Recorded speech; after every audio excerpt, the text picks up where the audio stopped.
My son went home first, and now my daughter went home, and my wife's really, really sad. And I know there's a lot of mothers out there that can relate to that.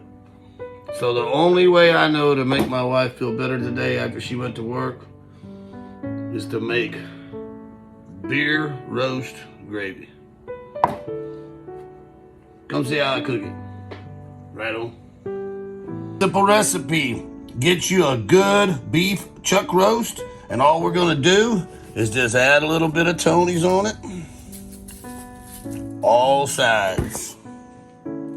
Get your meat seasoned, fill it up about halfway or almost to the top with water. Now we're gonna put it in the oven at 350 for at least 2 hours. I forgot, add onions. For about an hour, we're gonna take it and we're gonna flip her over. And try not to burn herself. I'm doing this one-handed. Put it back in the oven. It's the looking like this right here.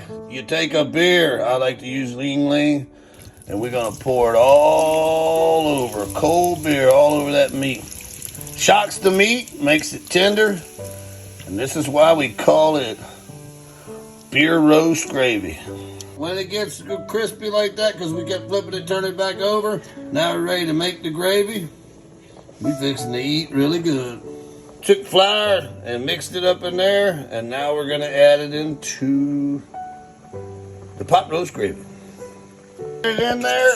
When you pour it in, now you gotta stir it in the solution, and then we're gonna stick it back in the oven for 15, 20, whatever it takes to get all cooked. Right on. Okay, it's ready. I've done fed Cheryl. You notice how the gravy's kind of runny? That's why it's beer gravy.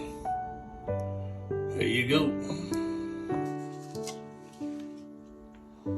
All right, meat's tender. See how it just pulls apart? Dip it in some of that beer gravy. Get some of them carrots cooked in bacon grease. Good old red potatoes. Eating chunks, but you can make it how you want. And if you want the gravy thicker, you can get it thicker. Good meal, cheap, very hearty, very healthy. Right on, yeah, man.